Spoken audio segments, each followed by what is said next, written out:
ಅಣ್ಣ 4 ಗಂಟೆಗೆ ಬಂದಿನ ಚೆನ್ನಾಗೈತೆ.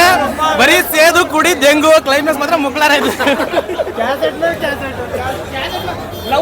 ಲವರ್ ಜೊತೆ ಯಾರು ಬರಕ್ ಹೋಗ್ಬೇಡ್ರಿ. ಇಂಥ ಮೂವಿ ಮಾಡ್ತಾರ ಅವರು.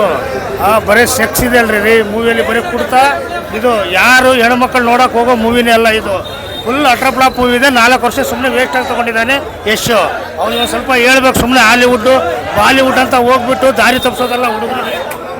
ಸಿನಿಮಾಟೋಗ್ರಫಿ ಸೂಪರು, ಸ್ಟೋರಿ ಅಂತ ಏನು ಸ್ಟ್ರಾಂಗ್ ಇಲ್ಲ. ಮೂವಿ ಆ್ಯಕ್ಚುಲಿ ಸೂಪರ್ ಆಗಿದೆ. ಕರೆಕ್ಟಾಗಿ ಕುತ್ಕೊಂಡು ನೋಡ್ಬೇಕು. ಒಳಗಡೆ ಕೇಕ್ ಹೊಡ್ಕೊಂಡು ವಿಸಿಲ್ ಹೊಡ್ಕೊಂಡು ನೋಡೋ ಅರ್ಥ ಆಗಲ್ಲ ಮೂವಿ. ಆ್ಯಕ್ಚುಲಿ ಟಾಕ್ಸಿಕ್ ಇರೋದು ಕ್ಲೈಮ್ಯಾಕ್ಸ್ನಲ್ಲಿ 1 ಗಂಟೆ ಟಾಕ್ಸಿಕ್ ಇರೋದು ಮೂವಿ. ಫುಲ್ ಮೂವಿ ಅಲ್ಲ, ಸಿನಿಮಾ ಹೆಸರು ಟಾಕ್ಸಿಕ್ ಅಲ್ಲ, ಪಾಪ ಪ್ರಜ್ಞೆ ಅಂತ ಇರ್ಬೇಕು ಸಿನಿಮಾ ಹೆಸರು. ಸೂಪರ್ ಇದೆ ಸಿನಿಮಾ, ಸೂಪರ್ ಇದೆ. ಫಿಲಂ ಮಾತ್ರ ಸೂಪರ್ ಆಗಿದೆ. ಫಿಲಂ ಸೂಪರ್ ಆಗಿದೆ. ಅರ್ಥ ಆಗ್ತಿಲ್ಲ ಯಾರಿಗೂ. ಬಾಸ್ ಬಗ್ಗೆ ಬರೀಬೇಕಂದ್ರೆ ಜನಕ್ಕೆ ಅರ್ಥ ಆಗ್ತಿಲ್ಲ ಅಷ್ಟೇ. ಅರ್ಥ ಮಾಡ್ಕೊಂಡ್ರೆ ಮಾತ್ರ ಫಿಲಂ ಮಾತ್ರ ಸೂಪರ್ ಅಲ್ಟಿಮೇಟ್ ಆಗಿದೆ. ಅಲ್ಟಿಮೇಟ್ ಅದು ಅರ್ಥ ಆಗ್ತಿಲ್ಲ ಅಷ್ಟೇ. ಸಿನಿಮಾ ಫುಲ್ ಚೆನ್ನಾಗಿದೆ. 100 ಪಕ್ಕ. ನೋಡ್ಬೇಕು.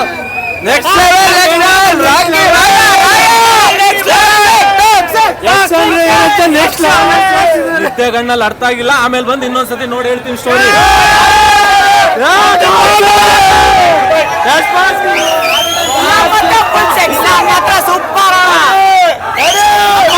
ನಮ್ಮ ಹೆಮ್ಮೆ. ಯಶ್ ಮೂವಿನ ಉಪೇಂದ್ರ ಮೂವಿನ ಗೊತ್ತಾಗ್ಲಿಲ್ಲ ನಿಜವಾಗ್ಲೂ ಕರೆಕ್ಟಾಗಿ. ಎಷ್ಟು ಬಿಟ್ರೆ ಈ ಫಿಲಂ ಬೇರೆ ಯಾರು ಮಾಡೋಕ್ಕಾಗಲ್ಲ.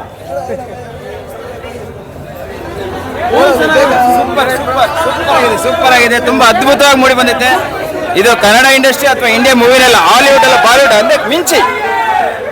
ಅಪ್ಪ ಮಗಂದು ತುಂಬಾ ಬಂಬಾಟಿ ಆಗಿದೆ, ಮಸ್ತ್ ಇದೆ ಮೂವಿ, ಚೆನ್ನಾಗಿದೆ, ಸೂಪರ್ ಆಗಿದೆ. ಸೂಪರ್ ಐತೆ ಫಿಲಂ ಮಾತ್ರ ಸೂಪರ್ ಸೂಪರ್. ರಾಕಿ ಅಂದ್ರೆ ಗೊತ್ತಲ್ಲ ಅವನು ಮಾತ್ರ ಸೈಕ್ ಎಲ್ಲ